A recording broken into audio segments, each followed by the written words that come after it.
We knew what flash flooding was capable of, but to see the images of these houses getting swept down the mountain, that blew my mind away. And I think it even caused a lot of people within the National Weather Service and emergency preparedness to kind of reevaluate how powerful some of these flash floods are. Yeah.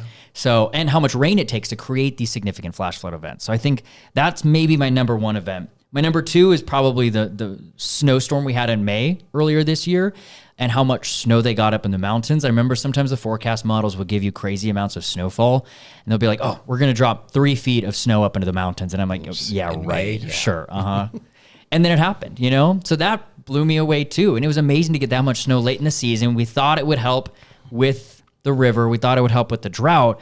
But the bad part about having snowfall that late in the season is that it gets warm very quickly. The sun is at a high angle. It melts quickly too. So it didn't get a chance to soak into the ground. Instead, it ran off and even brought snow melt burn scar flash flooding up into the Sangre de Cristo Mountains, which is something I had never heard of before this event too. Yeah.